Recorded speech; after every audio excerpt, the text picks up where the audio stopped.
Tidak banyak yang tahu, kalau di kota Serang, tepatnya di Kecamatan Walantaka, masih ada bangunan peninggalan bersejarah sejak zaman Belanda dulu kala. Tidak jauh dari stasiun Walantaka, kawasan ini dulunya difungsikan sebagai pabrik.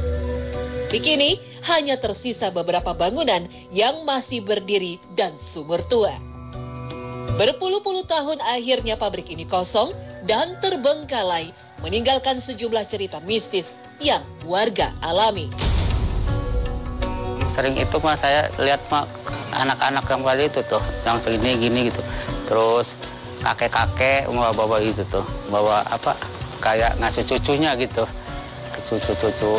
Pada gini gitu tuh. Terus kadang-kadang ada yang melayang gitu, melayang kayak apa tuh ya, kayak kalong gitu tuh. Ngalamin di sini pernah ada yang kesurupan. Ya akhirnya diobatin gitu ya. Ininya total sembuh. Cuma nggak mengganggu gitu makhluk ininya. Ya gara-gara dianya nggak sadar gitu. Ini yang kemasukannya tuh nggak sadar. Kawasan yang luasnya 1 hektar lebih ini pertama kali dijadikan sebagai pabrik aci pada tahun 1920-an. Hampir 20 tahun beroperasi, pabrik tersebut bangkrut dan diubah menjadi penggilingan padi. Setelah hampir 60 tahun, penggilingan berubah menjadi pabrik obat nyamuk. Hingga akhirnya di awal 90-an, pabrik ini tutup sampai sekarang. Tahun 92 bangkrut. Itu sudah sampai sekarang belum ada pembangunan kembali. Itu ya, orangnya juga malah nama tersebut yang membangun tadinya sudah meninggal dunia. Ya terpaksa saya sebagai dititipkan, Bu. Puluhan tahun sudah lewat. Bangunan utama pabrik sudah habis dimakan usia. Yang tersisa hanya pepohonan rimbun dan ilalang-ilalang tinggi. Beberapa bagian yang masih ada justru menjadi sarang bagi para makhluk astral. Khususnya di kolam bekas tempat pembuangan limbah pabrik. Anehnya, wujud makhluk halus di sini bisa berupa hewan. Memang dulu sih memang angker, Bu. Sebelum ada saya di sini, angker. Nggak ada yang berani sini juga. Kalau boleh katakan itu orang. Berupa buru, apa namanya, bebek. Oh. Ya. Oh, dia berwujud bebek. Berwujud bebek, berwujud seperti senong. Jadi kayak siluman ya, Pak? Ya sedulur itu mah.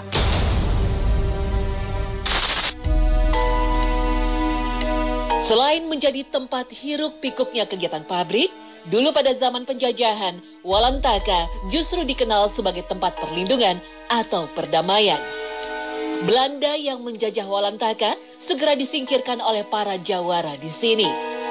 Para lelembut di sini pun dikenal tidak pernah mengganggu warga, kecuali jika kita yang mengganggu mereka terlebih dahulu. Jadi hanya sebatas di sini juga para gaib yang lembut dan juga di sini nggak terlalu merasuk. Herman dan Jailana selaku warga setempat pun mengakui memang banyak peristiwa di luar nalar terjadi. Tapi mereka tidak pernah ambil pusing selagi kita tidak sama sekali mengusik kehadiran mereka. Suara aneh ada juga.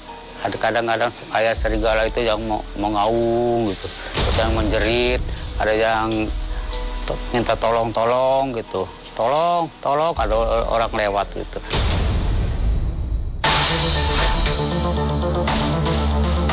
Peninggalan lainnya yang ada di sini ialah sumur tua yang berjumlah 7.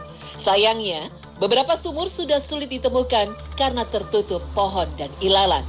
Sementara sumur lainnya ada, masih aktif digunakan warga hingga saat ini. Yang ke satu, ini sumur yang besar ini, itu untuk minum mesin, Bu. Sebenarnya ya, Bu ya. Kedua, ini semuanya 7, Bu. Sumur itu 7. Kedua adalah di belakang pabrik, ukurannya ini sama. Tapi yang besar adalah ini aja. Jadi ini masuknya ke prasejarah zaman kebelandaan, Bu. Tapi sudah ada Belanda menjajah sini, sudah ada itu sumur. Ya.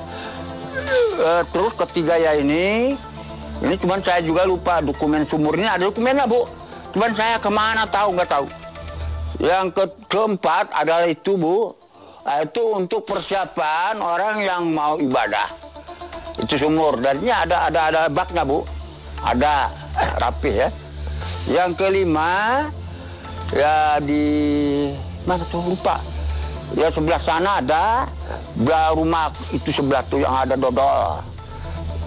Itu satu lagi itu yang kelima ya semuanya 7 yang ke-7 yang ke-6 terlupa saya juga Bu ya. Kena udah keurus. Memang, hingga kini sumur yang masih ada tak pernah kering. Bahkan ketika kemarau melanda wilayah Walantaka, masyarakat dari kampung lain berbondong-bondong ke sini untuk menimba air. Ya sebagian waktu dulu Pak, lagi 6 bulan gak ada hujan, itu dari sini Bu. Semua. Sebelumnya ada tahun berapa itu Bu, dari sono. Lain kelurahan juga ngangkut air dari sini Bu. Ada satu tragedi kelam yang pernah terjadi di salah satu sumur dekat musola. Dulu, seorang wanita pernah dibuang tanpa sebab di sini. Tidak ada yang tahu kesalahan apa yang diperbuat oleh si wanita ini.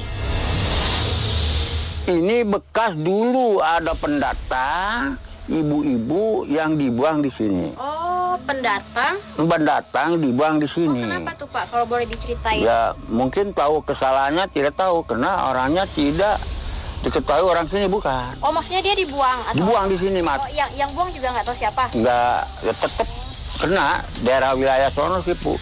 Lain kecamatan. Dibuangnya di sini. Itu ibu-ibu perempuan. Maaf ya, pantaran ibu ini masih muda. Nggak tahu kesalahannya, karena tahu-tahu udah ngejungkir di sini. Di sumur ini. Tak hanya itu, seorang perempuan juga pernah terjatuh ketika sedang menimba air.